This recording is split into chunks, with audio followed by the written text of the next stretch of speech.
Hello YouTube, it's DWalk here. I'm here with a draft analysis for my DLC Season 3.5 Draft League. My team is the Utah Dracovishes, and this is my third time participating in this draft league. It's a singles draft league, and this season we're doing a national deck, which I'm really interested about the national decks, just because I've never played competitive Pokemon before Series 8, so a lot of them Pokemon from before that, I don't know necessarily what they do very well, and so it'll be really interesting to learn to play with Megas, but I'm really excited, and I'm really excited about the team I drafted off here. And we'll start off with the first Mon I picked. I had, I think, the 9th or 10th pick. I was right in the middle of the draft. But the first Pokemon I got is the one that I wanted going in, and that is Dracovish. When I was going through the tier list, I saw that Dracovish was in tier 2, and I just thought that was robbery. You know, Dracovish in Smogon and everything is in Ubers because of just how powerful Fish's Rend can be. You know, you stick a scarf on it or a band, and you can just use it, and it just can annihilate teams by itself if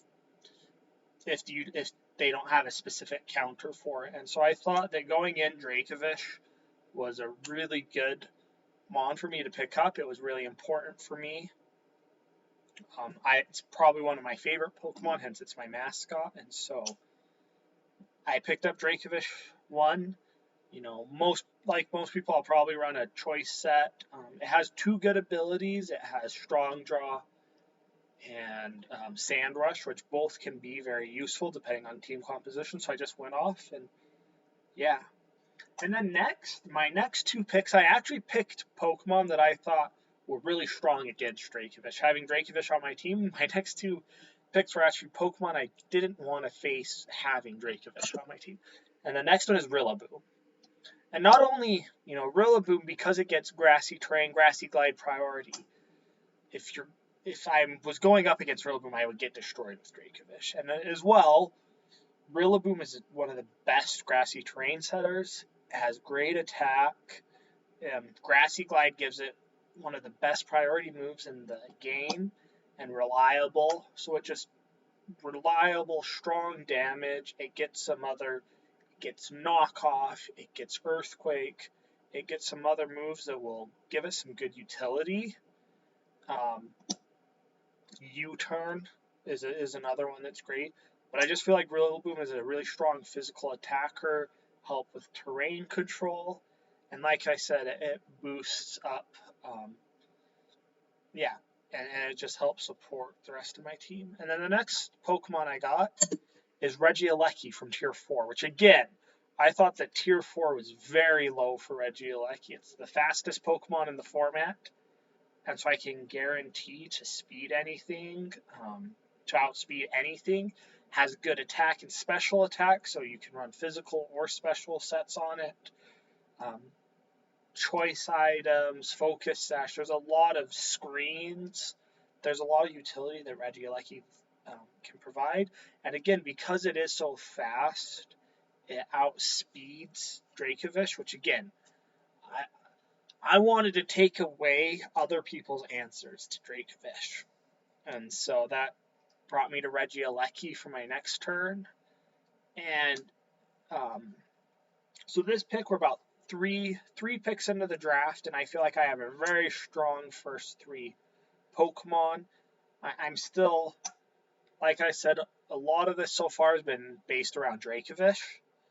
And so the next Mon, I actually wanted a Sand Setter for Dracovish because it gets Sand Rush. That gives it some more opportunity rather than having to run a Choice Scarf to outspeed things. You can put on Sand Rush and you can run a Choice Band, or you can run other sets in the sand. And so for my Sand Setter, I originally wanted to Powdon, but as it actually started closing, I realized there was another. During the draft, I realized there was another one that I actually liked more and was in a lower tier. So for my 4th pick, I went with Gigalith from Tier 4. Like I said, it's mostly here. It'll probably be a Sand Setter. It gets some good utility moves. It gets rock to set up rocks, and it can just be a good, useful mon. It has a, compared to Hippowdon, it has a much better attack, and so far, as you can probably see from my team, I'm a very hyper offensive in the way that I play, and so I feel like Gigalith having a better attack just seems to fit things with my team more. And it still has really strong defense, not terrible special defense, so it still can be fairly bulky, live a couple hits, fire back, and like I said, it'll set up that sand, allowing for a Sandrish Dracovish to thrive as well. And my next pick was Rabonbi. And now this is a Pokemon I really like. I've used it in my previous 2 drafts. As you can see, it's fast. It has good special attack. And so, you can do a few different things with it. It gets access to Defog, which is really good. It can set up sticky webs as a form of speed control, which again, Dracovish wants to be outspeeding things. So any way I can help control that speed is really good.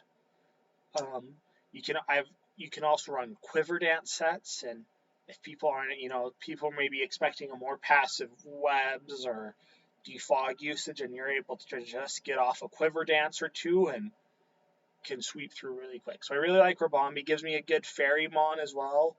It's a bug fairy, and so that gives me a nice fairy mon.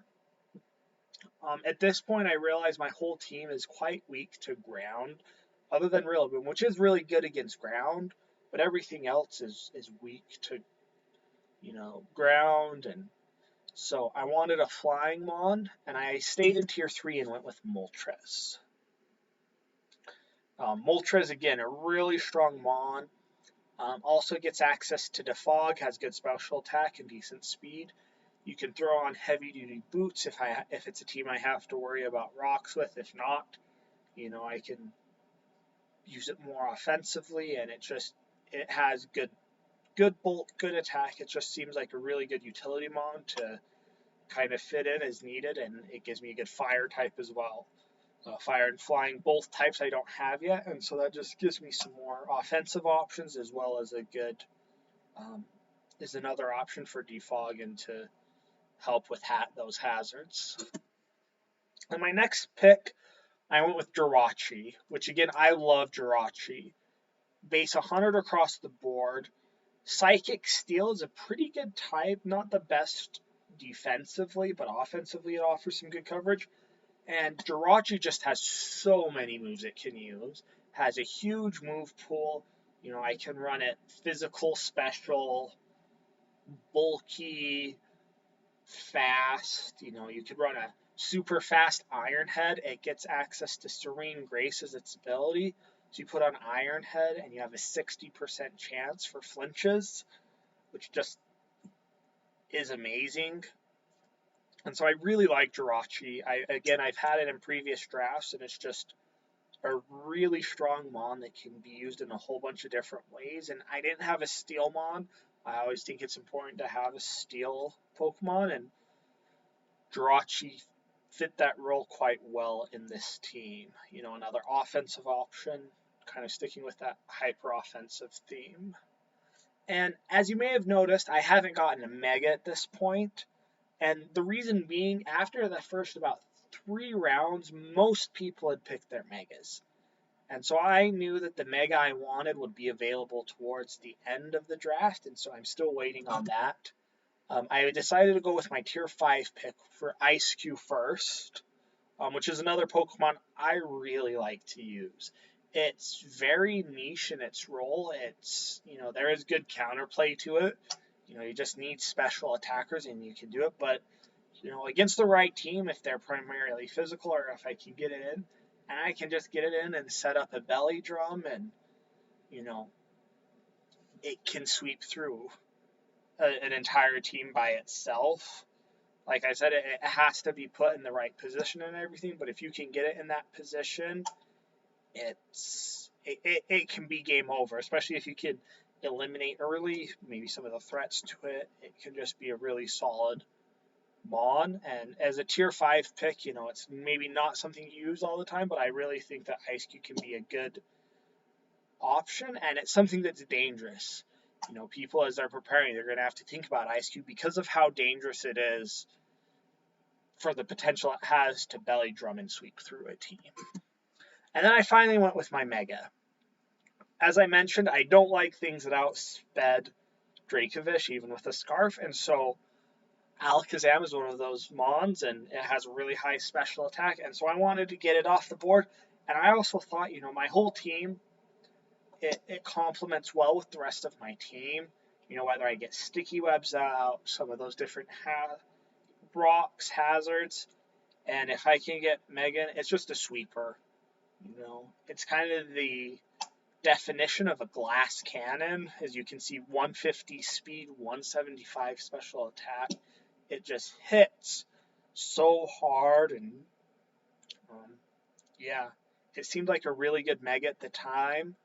It's just, between the speed and the special attack, it's something that I can really take advantage of and just be able to really put in some work with Alakazam.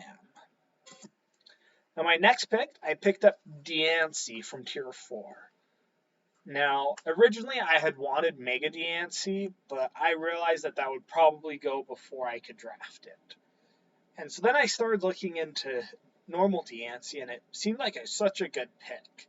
In Tier 4, to get a base 600 stat Pokemon feels pretty good to begin with. And then you look at its stats, and a lot of my Pokemon are very offensive, and this gives me a defensive pivot. It has really high defense, really high special defense, can be a physical or special attacker, which is nice. And again, it gets access to rocks, healing moves. You can run some other sets with it, running something more offensive, whether you want that to be physical or special. It's a very flexible Mon. And, you know, in addition to those sweepers that I have in a draft league format, it's really good to have Pokemon that can do more than one thing. And so Diancie gives me a really good opportunity. It gives me a fairy again, which I wanted a fairy type. And it just is a really solid Pokemon that I can use. They can be very versatile depending on what I need throughout different matchups. And my final pick was Nidoking from Tier 3. At this point, I didn't have a ground, I didn't have a poison, and I was looking through and I saw Nidoking and Nidoqueen. And I decided with Nidoking, just a little bit faster, hits a little bit harder. You know, you can run special or physical sets, and it's just, I think it's really important to have that ground Pokemon, and it'll just be a really strong option. You know, like I said, all of this is matchup based, but it gives me another strong option in certain matchups. And yeah, I really like my team. That's my team with the 11 Mons that I drafted. As you can see, there's my final team. Mega Alakazam, Rollaboo, Dorache, Dracovish, Moltres, Rabonbi, Nidoking, then a Likey, Diancie, Gigalith, and Ice Cube. Like I said, I really think this team complements each other as well. You know, you have things like Reggie Likey, which does not want to deal with ground Mons. But then you have Dracovish and Rillaboom, which are two of the strongest Mons against ground Pokemon. And so there's just some good. Offensively, I have a lot of options. I have some, you know, able to get Defog from Moltres or Rabonbi, Rocks from Diancie or Gigalith. And so it just gives me a lot of options. Then you have Dorache, Nidoking is just different offensive weapons. And so I think my team has a lot of different offensive options. It has a lot of defensive counterplay. And so I really think going into the season, I'm really excited to see how it plays out. But that is my team. So thank you all so much for watching. Please like and subscribe to the video, and we'll see you all next time.